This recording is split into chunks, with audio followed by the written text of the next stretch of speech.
En estos momentos vamos con nuestra primera entrevista.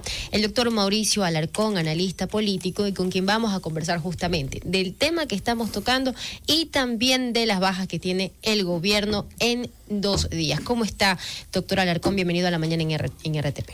Buen día, un gran abrazo a la distancia desde Quito, pues una semana con muchas acciones del lado político y todavía no se termina. Veamos con qué sorpresas tenemos en este viernes e incluso diría yo el fin de semana y el feriado, ¿no? Así es. Doctor Alarcón, en Guayaquil también lo abrazamos, pero iniciemos en materia justamente de estos 4 ministros que han renunciado en apenas 2 días y a poco de cumplir ya 1 año el gobierno de Guillermo Lasso. Si contamos desde finales de marzo, tendríamos 5 ministros que se separan del gabinete.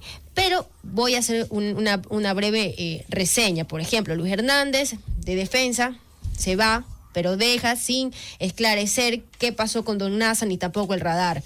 La ministra de Gobierno se va en el peor momento de la delincuencia y la violencia en la ciudad de Guayaquil y también en las cárceles.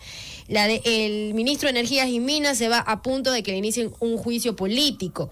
El ministro de Agricultura también se va en el peor momento de los agricultores, de los bananeros y de los lácteos. Y bueno, la ministra Ordóñez se va luego de las agresiones que se dan en la marcha feminista del 8 de marzo.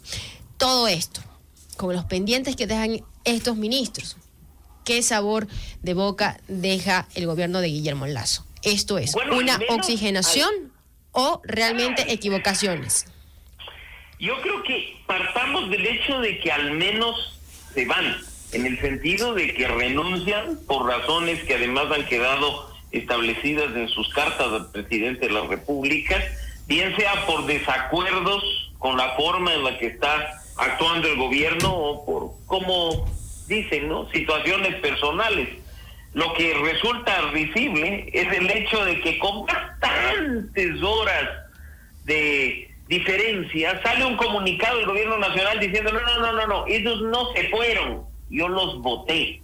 Y eso es un absurdo, un manejo paupérrimo de la comunicación política sin darle explicaciones al país, y que más bien incluso el tema de la mascarilla, que no estaba previsto para el día de ayer, sino después del feriado de inicios de la próxima semana, es un manotazo de ahogado para tratar de distraer a la opinión pública de una clara crisis de gabinete, no a partir, como he dicho, de renuncias solicitadas por el presidente, sino de ministros que le dicen, presidente, así no. Y lo que estamos viendo, más allá de ser un cambio de ministros o una designación de nuevas autoridades, creo que merece un análisis mucho más profundo, en línea con lo que tú has mencionado al inicio. La crisis de inseguridad, la crisis en el sector bananero y en el sector agrícola, los problemas que ha habido respecto de no solo violencia en las protestas públicas del pasado 8 de marzo, sino falta de compromisos concretos del gobierno respecto de los derechos humanos fundamentales y compromisos además adquiridos internacionalmente, por citar algunos casos. Y ojo que estamos analizando apenas los ministerios de quienes han abandonado sus cargos y se vienen nuevos designios, pero en este caso, ¿qué más podríamos hablar, por ejemplo, de economía y finanzas? ¿O qué más podríamos decir en este caso de otros ministerios como telecomunicaciones, turismo, medio ambiente? Yo creo que la evaluación a 1 año de iniciar funciones creo que tiene que ser integral, profunda, y empezar a exigir al gobierno respuestas. No, como lo decían hace un momento, la salida fácil de utilizar una frase cliché o utilizar un término que a los ecuatorianos les suene medio bonito para que sea la salida de todos los problemas. Pero parece que no hay señal en ese sentido, doctor Alarcón. Por si acaso le saludo a César Férez Cordero, porque ayer se dedicó más que todo a pelearse contra Fidelegas, a reclamar que no le reconocían su labor por el combate contra el COVID. Como bien mencionaba, empezó a decir de que él fue el que votó a los ministros. No son señales de un gobierno que quiere dar 2 pasos atrás, repensar las cosas, reestructurarse y salir de vuelta adelante. Es un gobierno reactivo. Y César, no sé si a ti te pasó lo que a mí el día de ayer, pero reviví las pesadillas que cada sábado nos hacía vivir el gobierno anterior.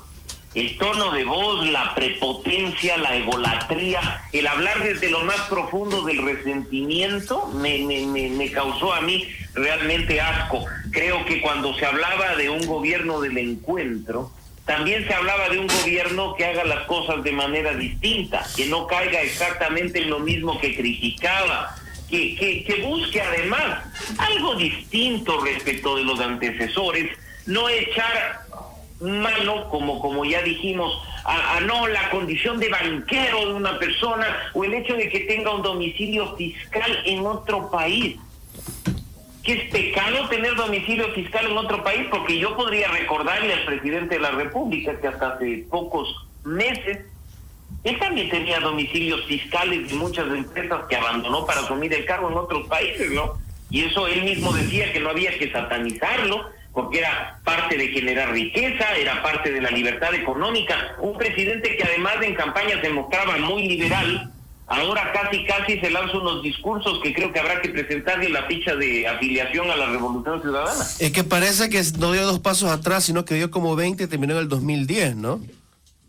Más o menos, y creo que eso a muchos que precisamente apoyamos su candidatura en el sentido de que nuestros votos fueron hacia él y para permitirle llegar a la presidencia, hoy decimos si no fue un engaño lo que vimos en la segunda vuelta, ese diálogo con los ciudadanos, esa forma de captar propuestas de sectores distintos, de lo que se denomina, ¿no?, sectores progresistas, los grupos de mujeres, los grupos de jóvenes, los temas de transparencia, que no fueron contemplados en el plan de gobierno de la primera vuelta. Se abrieron espacio a un diálogo que se suponía era sincero y con miras a mejorar la situación del país, para ver hoy, un año más tarde, que aquello que nos dijeron que se solucionaba en 100 minutos, no se puede lograr ni siquiera durante el primer año, porque resulta que es muy poco tiempo. Que los actos estos de vanidad, de ni siquiera reconocer los errores, empiezan a pasar factura, de que hay descoordinación y falta de comunicación con los ministros de Estado, que además en este caso dicen, hemos leído la carta de Bernardo Ordóñez el día de ayer, se dicen ahora que hay un cambio que no representa para lo que fueron convocados. Yo creo que hay que empezar a profundizar mucho más la discusión y, como bien decía, exigirle respuestas al gobierno, no quedarnos en lo superficial. A veces nos lanzan una bolita de estambre, como se hace con los gatos, y salimos corriendo hacia allá, lo que sucedió ayer con las mascarillas, y nos olvidamos de aquello que realmente importa. ¿Dónde están los planes? ¿Dónde están las políticas públicas? ¿Dónde están los programas concretos para mejorar la situación de la seguridad o la situación económica de los ecuatorianos? Doctor Alarcón, David Rodríguez en estos momentos. ¿Cómo está, doctor Alarcón? Un saludo especial. Le escuchaba justo al inicio del programa, hacíamos esa referencia, que por unos minutos ayer pensamos que estábamos en una sabatina, ¿no? Un sábado en la mañana, de aquellos que ya pensamos habían terminado. Pero en lo de fondo, ¿no? En el país vivimos una serie de falencias y que se han evidenciado en los servicios públicos. No hay pasaportes, no hay cédulas, problemas para retirar las placas, problemas para las licencias, confrontación en la Asamblea. Todo este ambiente en el electorado de la capital de la República que fue le dio una votación importante al presidente Lasso. ¿Cómo está reflejándose eso en ese electorado que tuvo el presidente en la segunda vuelta? Yo creo que no hay relación, lamentablemente. Lo que les decía hace un momento.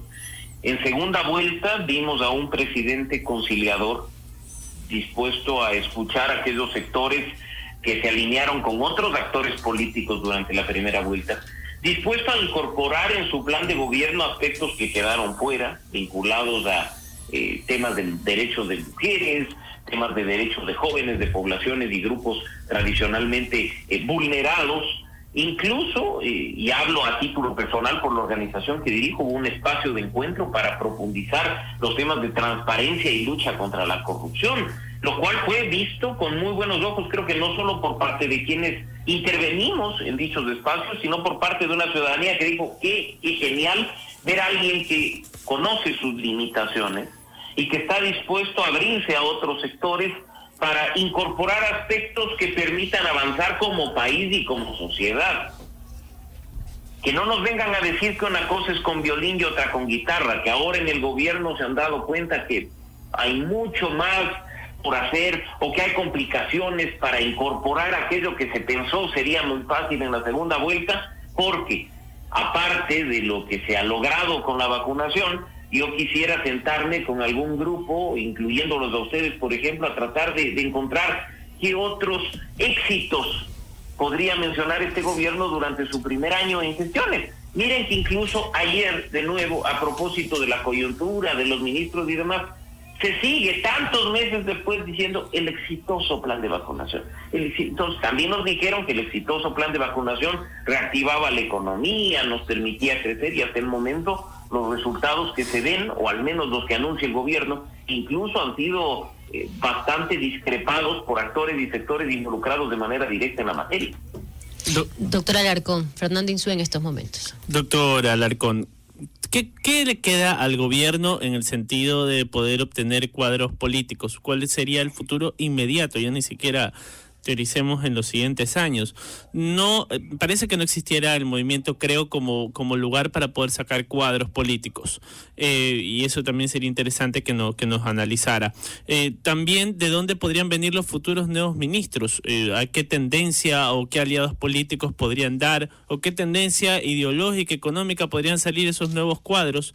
Ya que vemos que es difícil definir en economía y en ideología, o al menos en lineamiento político al gobierno.